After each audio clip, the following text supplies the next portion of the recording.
There are things buried deeper than graves. Stories whispered in courthouse basements. Written in the margins of ledgers the law was paid to forget. And in 1888, Fort Smith, Arkansas, hid one of them, the tale of a man who murdered his own blood to possess the woman meant for his son. The newspapers called it a tragedy of passion. But what happened that autumn wasn't love, it was domination. A ritual dresse das romance, a sacrifício desguise das inheritance. On paper it looked simple. A father, Nathaniel Decker, 45 years old, widowed, wealthy, and a young Irish woman, Rose Sullivan, 22, who had come to America to escape poverty. They would marry quietly after the untimely accident of Nathaniel's son, William Rose's original fiancé. But records uncovered in 1912 documents that were never meant to resurface revealed something else. Witnesses gone missing, clergymen silenced, and payments made from Decker's lumber accounts to federal inspectors who never existed. It was more than lust. Nathaniel wasn't just taking his son's bride. He was erasing the lineage that threatened his control. The boy who bore his name was too weak, too gentle to carry the Decker legacy. Nathaniel wanted the woman who would have given birth to a softer bloodline, and he wanted her under his rule. This is what most men never understand. Power isn't just taken through business or violence. It's taken through corruption of lineage, through the manipulation of those who carry innocence. The elite families of the 19th century knew that. They believed blood could be purified through control. And Nathaniel Decker, in his arrogance, thought himself their equal. By October 15th, the town gathered in the small white church overlooking the Arkansas River. Rose wore black lace instead of white, mourning and rebirth, she called it. The preacher's voice trembled when he pronounced them husband and wife. Not from sentiment, from fear. Because everyone in that room knew what had happened in the woods 3 months before. The gunshot, the silence, the blood on Nathaniel's hands that he called an accident. And that night, Fort Smith went to sleep under the shadow of something ancient, the old sickness that moves through history whenever a man begins to believe that he can rewrite nature itself. You were never supposed to hear this story, but now that you have, there's no turning back. It began long before the wedding. Before the gunfire in the woods, before the lies that turned blood into inheritance. It began the moment Rose Sullivan stepped off the Memphis Belle and looked into the eyes of the man who would destroy his own family for her. Nathaniel Decker wasn't supposed to be at the dock that morning. William was. But when Rose arrived pale from the river air, clutching a letter written in his son's gentle hand, Nathaniel appeared instead, commanding the moment like a man used to deciding the fates of others. He took her hand and held it too long, a gesture that seemed protective. But it wasn't. It was possession. Rose would later say that Nathaniel looked at her like a man seeing the woman he already owned. And in that gaze, something unspoken took root, a sickness disguised as destiny. Nathaniel had built his empire by cutting forests until the land itself bled. He had stripped the Arkansas Valley bare, enslaving men with wages and whiskey, breaking them until they moved like extensions of his will. Power had made him believe he was the architect of all things that God himself had made him to conquer weakness. But Rose was different. She carried a mind sharper than any man in Fort Smith dared to acknowledge. She listened, she observed, and she learned quickly that beneath Nathaniel's civility was a hunger that could be manipulated. It started with words, shared glances, letters left in the study when William wasn't looking, Nathaniel testing her, Rose responding with half-truths and secrets designed to feed his obsession. And William, the kind, naive son, became their pawn. By late August, the sickness had become a language between them. Nathaniel taught her how influence works not through love, but through control of perception. He said, "People are simple, Rose. They don't want truth. They want authority that looks like truth." And that was the moment the trap was set. Because those same words didn't just apply to Fort Smith, they apply to the entire system you live under right now. Every century, men like Nathaniel rise again. They build industries, then rewrite morality around their appetites. They convince the world that what they do is natural, inevitable, necessary. And the rest of us call it progress. When Nathaniel began poisoning his son's medicine under the pretense of care, no one questioned it.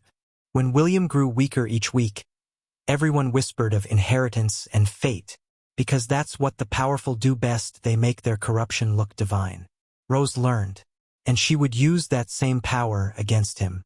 By September of 1888, the lumber camps east of Fort Smith were a kingdom unto themselves. The men there worshipped Nathaniel Decker like a feudal lord.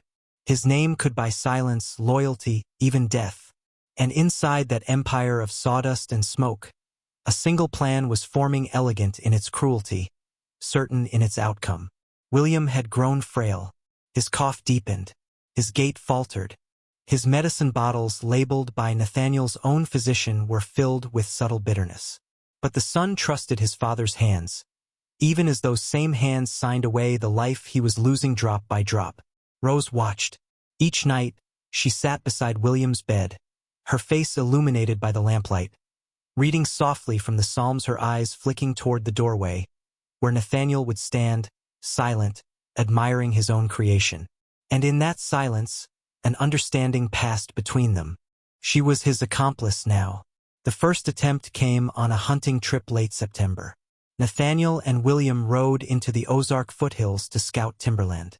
Rose waved from the porch, her face unreadable. Hours later, one of the loggers heard a shot echo through the trees. But when they found the men, both were alive. Nathaniel explained it away, a misfire, a scare. But William's rifle was never found. 2 weeks later, William collapsed at dinner. His body shook violently. He vomited blood. Nathaniel rushed to his aid, shouting for help, a perfect act. But by the time the doctor arrived, William had recovered. The poisoning was too light, too cautious. Nathaniel's fury was quiet but volcanic. And so, on the third attempt, he made sure there would be no mistake. October 3rd. Another hunting excursion. A fog-heavy morning. Nathaniel brought a new shotgun, a gift for his son. The men set out before dawn. By noon, only Nathaniel returned. His clothes torn, his face streaked with grief. He claimed his son had stumbled near the ridge and discharged the gun accidentally. No one dared question him. Rose fainted when she heard. Or at least, that's what the housemaid said. But hours later, when the sheriff came to take Nathaniel's statement, Rose stood behind her new guardian, and the witnesses swore they saw the faintest smile cross her lips. The county called it an accident. The papers called it tragedy. But the deeper truth, the one whispered in secret, was that Nathaniel and Rose had performed a ritual of dominance that would echo far beyond 1888. Because every age repeats this pattern. Those who control the narrative control reality itself. The powerful murder in daylight, then write the reports at night. And the people below call it fate. That's what's always hidden beneath the polite language of law, church, and commerce, the same ancient hunger to erase the weak and crown the cunning.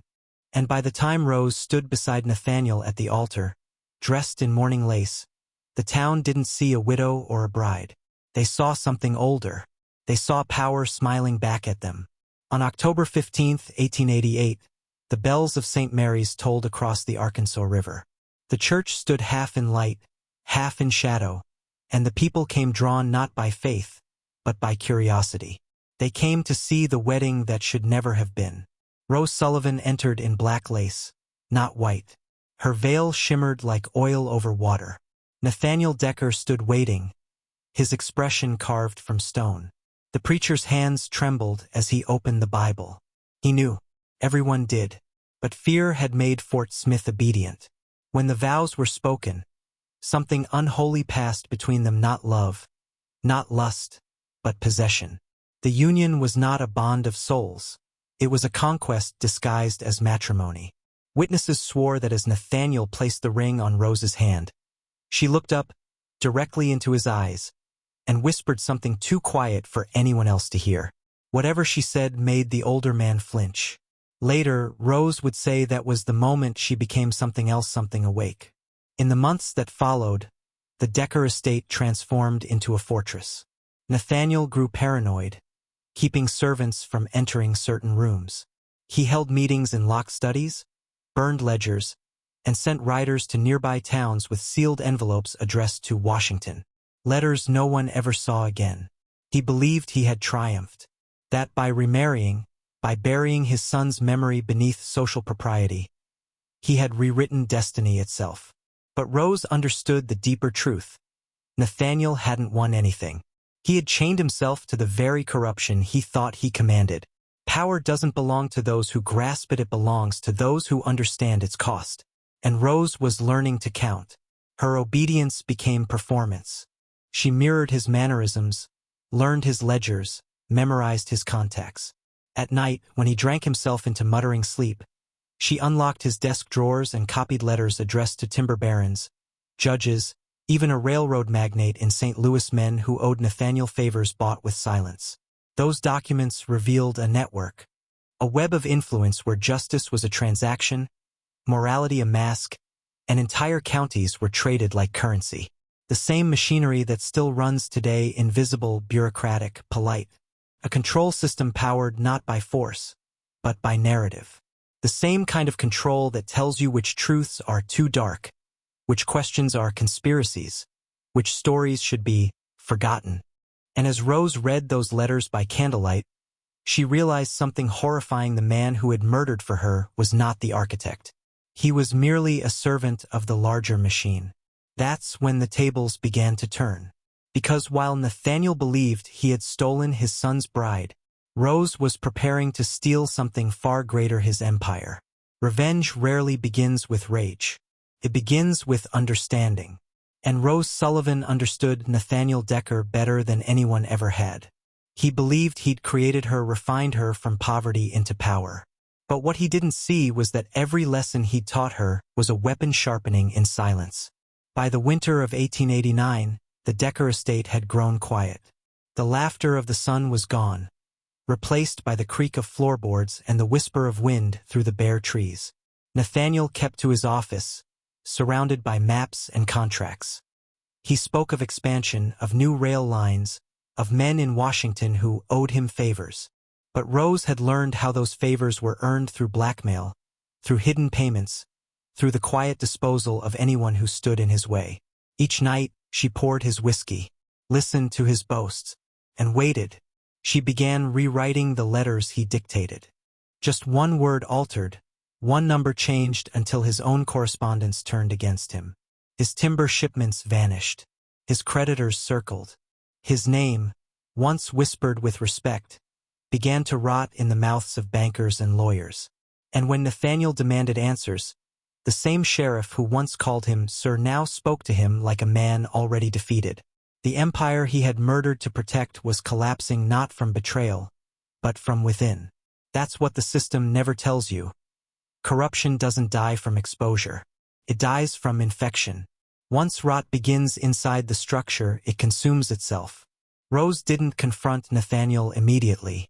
She wanted him to see it, to watch everything he built disintegrate in slow motion. The ledgers vanished. The shipments failed. The workers deserted him. Until finally, even the house felt haunted by its own silence. And one night, as the fire burned low, Nathaniel said the words that sealed his fate. "You remind me of myself." Rose smiled. "No," she said quietly. "You remind me of the men who think they rule. If you've followed this far, it means you feel it too, that pull toward the forbidden truth. You already know this story isn't just about one man or one century. It's about the same ancient machinery still running behind every headline, every institution that tells you what's real. If you understand that, if you're beginning to wake up, I want you to comment the phrase, 'The blood remembers,' twice below. Once for the world you've known, and once for the one you can finally see. Because once you write it, you're no longer a bystander to the story. You've stepped inside it. By spring of 1889, the empire was ash. The sawmills were silent. The workers gone. The Decker name whispered only in fear. Nathaniel had become a ghost inside his own house, haunted by the collapse he couldn't explain. Every night, he'd pace the halls with a candle, reading through his ledgers, searching for logic in his ruin. But logic had abandoned him. Rose had taken its place. It began subtly. He'd find a key missing from his desk, a document gone from its drawer, a banker refusing to take his calls. By the time he realized Rose had rewritten his correspondence, the damage was irreversible. Warrants were issued, accounts seized. The federal men he once paid for protection now arrived to confiscate what remained. He turned to Rose for comfort, as if she were still the woman he'd stolen from his son's future. And she played the part flawlessly, gentle, sorrowful, loyal, until the night she didn't. On March 3rd, she entered his study wearing her morning dress again, the same black lace she'd worn on their wedding day. Nathaniel looked up from the ledger, hollow-eyed, trembling. "They've taken everything," he muttered. "My land, my name." Rose stepped closer. "Not everything," she said softly. "You still have the truth." He frowned. "What truth?" "The truth that men like you never ruled anything," she whispered. "You were ruled by the same forces you thought you controlled." For the first time, Nathaniel's confidence cracked. Because deep down, he knew. The letters he'd sent weren't just business. They were offerings. Proofs of loyalty to men who stood higher, invisible, faceless, unreachable. The ones who built systems of debt, of law, of morality, to keep the world arranged exactly as they wished. He'd believed himself a partner.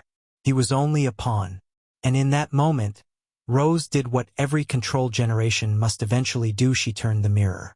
She let him see what he was. Nathaniel fell to his knees, muttering prayers that sounded more like bargains. But there are no bargains with truth. Only revelation. He died 1 week later.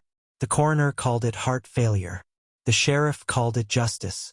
Rose called it silence. But what she inherited wasn't wealth, it was knowledge. And that's more dangerous than money ever will be. Because once you see how power feeds on perception, you start to notice the same pattern everywhere. In governments, in markets, in faith itself. Each pretending to serve humanity while secretly consuming it. Nathaniel's story didn't end in that mansion. It became the blueprint for corporations, for bureaucracies, for the illusion of democracy itself. And the blood remembers. Always. After Nathaniel Decker's death, the courts declared his estate insolvent. The sawmills were auctioned, the land divided, and the newspapers printed the convenient fiction of business collapse. But that was only what the public saw. Behind closed doors, Rose Sullivan did what the powerful always do when they lose everything. She reinvented herself. She left Fort Smith under a different name, carrying nothing but a leather case filled with the correspondence Nathaniel had once used to buy obedience. Inside those letters were signatures, judges, congressmen, bankers, even a senator whose family name still echoes through American politics today. The same names that appear quietly in the creation of federal banking charters, land grants, and early industrial monopolies. Rose took those secrets east to St. Louis first, then Washington. She learned the etiquette of influence. How to flatter men in parlors, how to sell information without ever speaking the truth aloud. By 1892, she was no longer the poor Irish bride or the grieving widow. She was a broker of silence. What Nathaniel never understood was that control doesn't come from force, it comes from debt. And she had learned to traffic in it. Within a few years, Rose had aligned herself with a circle of widows and wives, women who had inherited the political sins of their husbands and turned them into currency.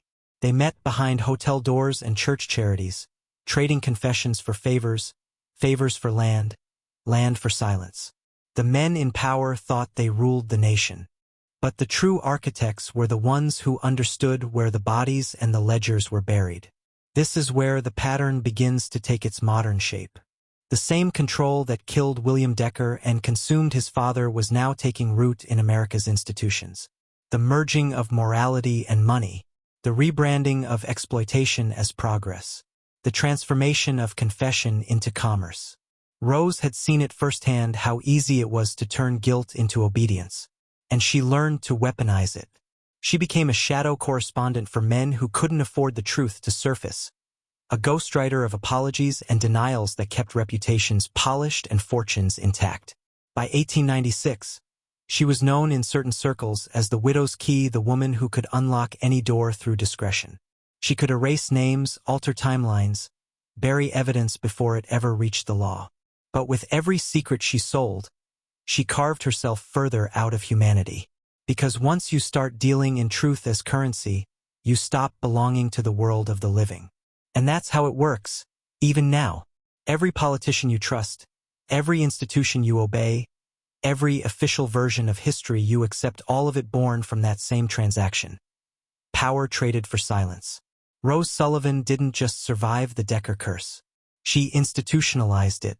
And if you've stayed this far, you already know what that means. The sickness didn't die with them. It evolved. By the time the century turned, Rose Sullivan had become invisible. No records of her death. No burial site. Just fragments, a signature on a trust document, a witness name on a senator's will, a faded photograph found in the archives of the First National Bank of St. Louis. But the influence she set in motion that lived on. You can trace it if you know where to look. The rail companies that swallowed the timberlands. The banks that financed public works using private bloodlines.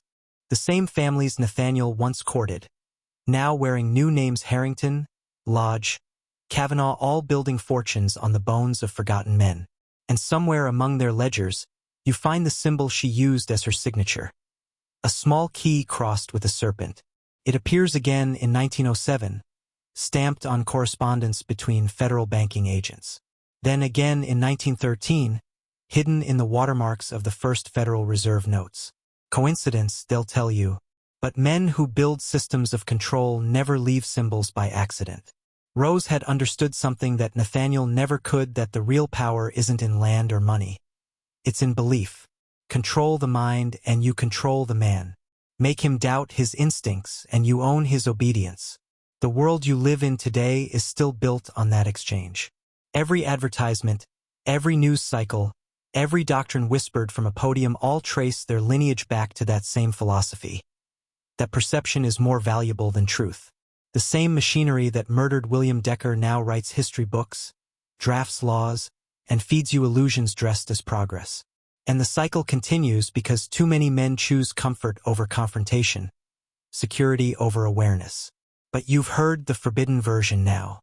You've seen the pattern stripped of its disguise. You know that every empire begins as a family secret, and every family secret, if left unburied, becomes a system. So here's the question that ends the illusion. What part of your life was built by your own will? And what part was given to you by design? If you've come this far, you've crossed a line that can't be uncrossed. You've seen how corruption passes through generations, how power infects purity, how lies masquerade as love. The blood remembers. Comment it again twice if you understand now. Once for the world that made you forget, and once for the one you're about to awaken in. Because every story like this begins as tragedy, but ends as initiation. And you, my friend, have just been initiated. You've heard the story they buried, now it's your turn to choose. Comment "the blood remembers" twice below if you can feel it, if the pattern makes sense now. Because once you write it, you're not just watching history. You're part of it.